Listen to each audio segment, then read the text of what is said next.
doctor, topic is pressure volume loop curve. So we will definitely discuss pressure volume loop curve, but we have discussed already Wiggers diagram. So before the discussion of pressure volume loop curve, because there also we will compare a lot of things. So I'm just trying to compile everything together just to revise these concepts once again.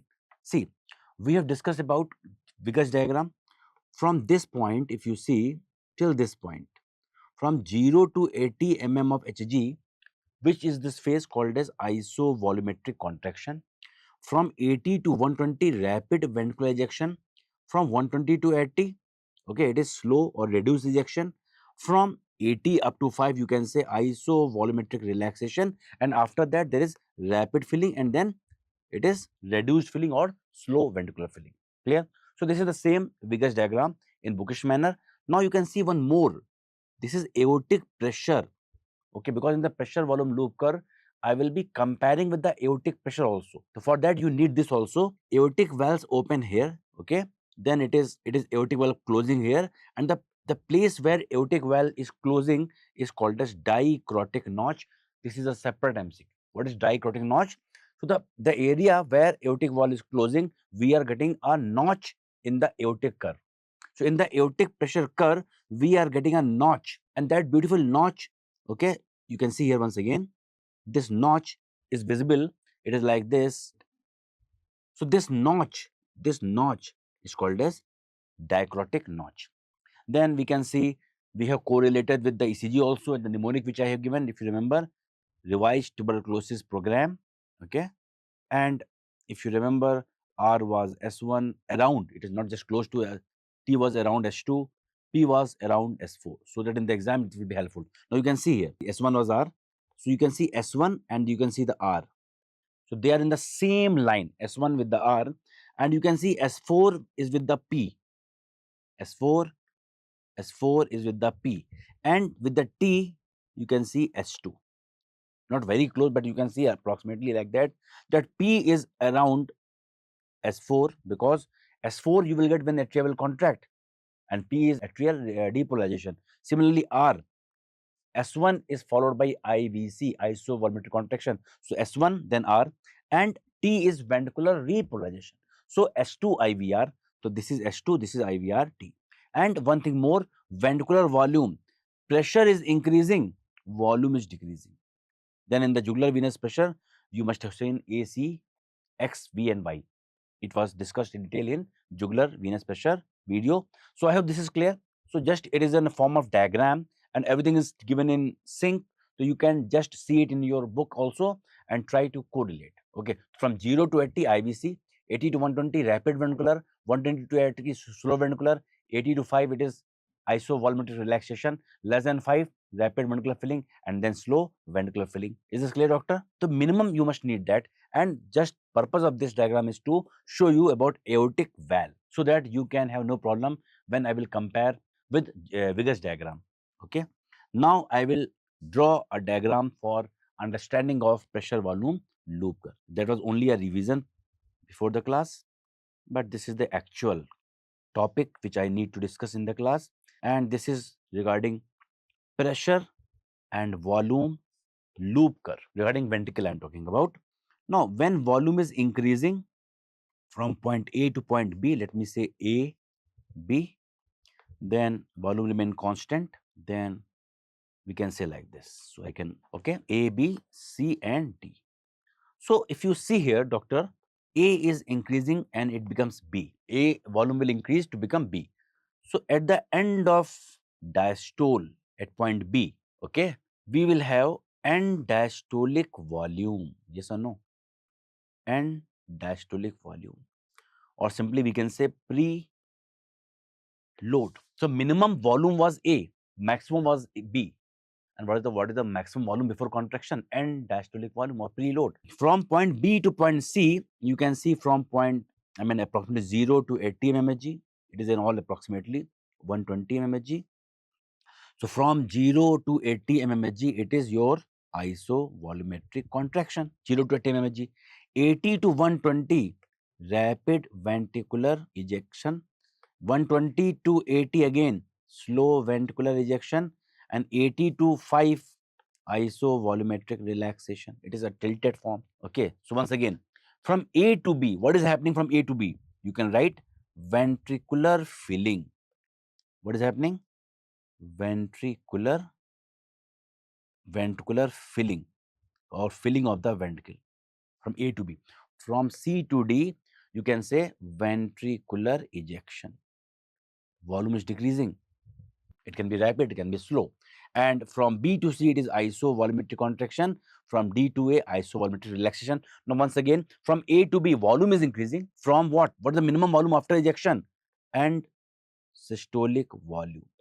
So, point A will be end systolic volume. And we have discussed in detail end diastolic volume minus end systolic volume will be your, what is that? Stroke will be your stroke volume. I hope I have tried to clear the doubt, but we will recap again. Recap is very important. From A to B, ventricle will be filled. Okay. So it will start from end systolic volume. It goes to end diastolic volume. So maximum volume before contraction is what? Preload. Now, from B to C, volume is constant, but pressure is increasing from 0 to 80. So isovolumetric contraction. From 80 to 120, rapid ventricular. From 120 to 80, slow ventricular. From D to A, again, isovolumetric relaxation. Very simple. And B is end diastolic, A is end systolic, and between C to D will be end diastolic minus end systolic will be stroke volume. I hope there is no doubt in this, so that I can discuss applied also. So in the exam, they will ask you, what is the condition when you will get right shift of the curve? Right shift of pressure volume loop curve. Yes, tell me the answer, doctor. Of course, you know preload.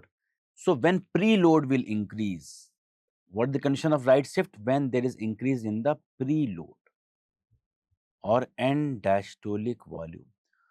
So due to any condition which I will going to discuss after that, whenever there is increase in the preload, of course shift will be right. Now in the exam, sometimes they will ask you right shift is due to increase in the preload. So left shift will be due to, and maximum doctor mark afterload. They are thinking that right shift is preload, so left shift will be afterload. But it is not a poem. Okay, it is a science. No, just think it. Left shift means what is decreasing?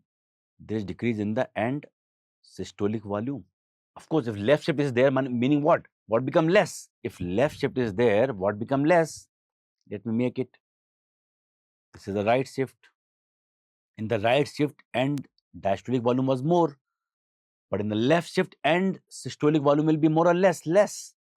And you know, lesser is the end systolic volume. More will be the stroke volume. More will be the contractility.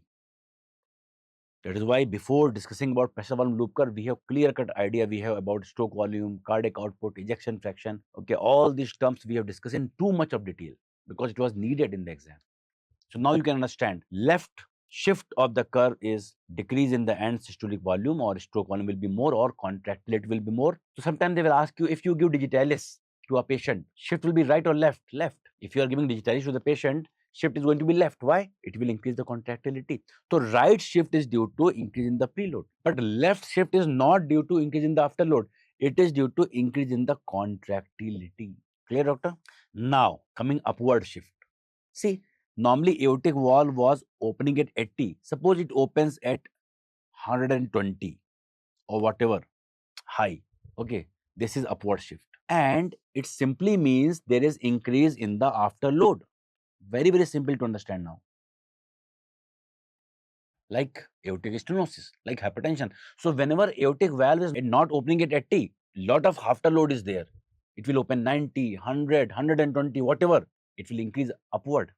So upward shift of pressure volume loop curve is due to increase in the afterload. So once for all, right shift preload, left shift contractility, upward shift afterload. Sometimes in the same diagram they will give you, suppose 150 ml is end diastolic volume and suppose 50 ml is end systolic volume. So what is ejection fraction? Ejection fraction is equal to stroke volume upon end diastolic volume. What will be the stroke volume? End diastolic minus end systolic. 150 minus 50 upon 150. It come to be around what? Into 100. It will come in percentage. So it will come around 100 upon 150 into 100. Whatever may be the value, it is 1000 upon 15. Okay, something 15, 16, 90, 66.6%.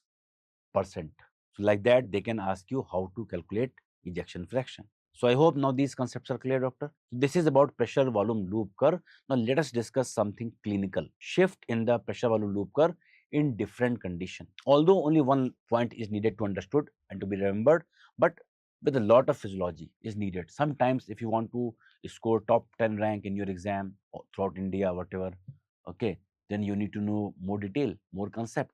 So let us discuss in aortic stenosis. At least now you are able to say in aortic stenosis there is increase in the afterload, shift will be upward. You can see in this diagram. Okay, most of the time they will ask you only this much. In aortic stenosis, shift will be upward. But now let us discuss physiologically in more detail. When there is aortic stenosis, ventricle will try to contract hard.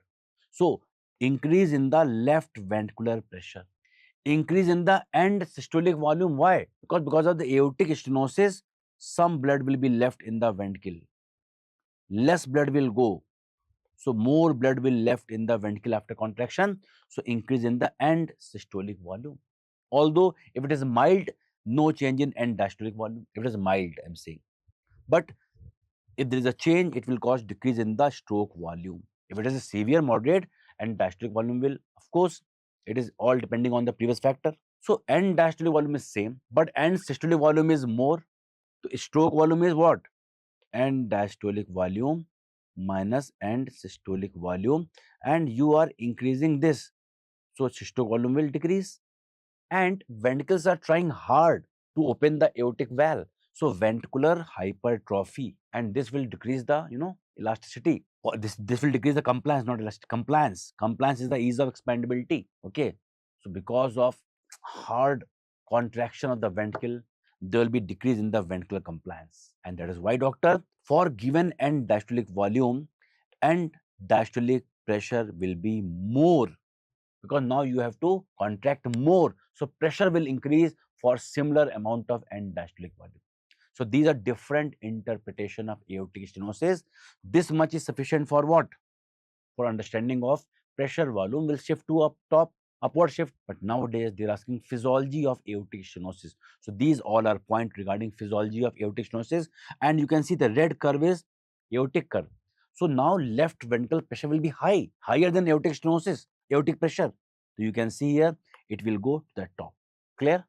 So in the aortic stenosis, see this diagram, imbibe this image in your brain. Same image they can ask you, and they ask you what is this? Answer is aortic stenosis. I hope every point is clear. We have discussed every physiology regarding aortic stenosis, not only pressure volume loop curve. Pressure volume loop curve is only this much, upward shift. But what are the different physiology happening in aortic stenosis? Things are clear. Now, second, aortic regurgitation. Now, if aortic regurgitation is there, doctor, when ventricles are contracting, okay, some blood is going back in the ventricle. Some blood normally, when ventricles are contracting, initially there was an isovolumetric ventricular contraction, then rapid ventricular ejection and slow ventricular. There were three phases. But now there is always a leaking, so you cannot get a true isovolumetric phase. When aortic valve and AV valve both were closed and ventricles were contracting, we got true isovolumetric relaxation. But here there is no true isovolumetric ventricular phase, because every time aorta is leaking. You cannot say aorta has a good hold, isn't it? And because of every time leakage of that, what will increase? Preload. Increase in the end diastolic volume, and more is the end diastolic volume, more will be the force of contraction, stroke volume. The stroke volume will increase. The shift will be on the right side. You can see here, shift will be on the right side, like a obese person. So that notch, normally when you are lean and thin, you have a different contour of the body. But when obesity is there, we will lose the notch. So dicrotic notch is gone. So loss of dicrotic notch. But this time we have large pulse pressure. See, now it is 120 and it is 50. Normally 120 and 80. So pulse pressure is what? 120 minus 80. But here it is 120 minus 50. So pulse pressure will also increase. I hope you will not forget this diagram, obese diagram. So AR are like obese. They're having diagram like that. Okay, AS and AR is clear, doctor. Now about mitral stenosis. when there is mitral stenosis. Okay, there is stenosis in the mitral valve, so left atrial pressure will be more, and blood coming to the ventricle will be less. So less end diastolic volume, less end systolic volume, and less systolic volume. Now, because of the mitral stenosis, not much blood is going in the ventricle, so not much stroke volume, not much end diastolic volume. So this is about mitral stenosis, and you can see in the diagram. See this diagram, you can see it was like a obese, and in mitral stenosis, what you are seeing? End diastolic volume is decreasing, and systolic is also decreasing.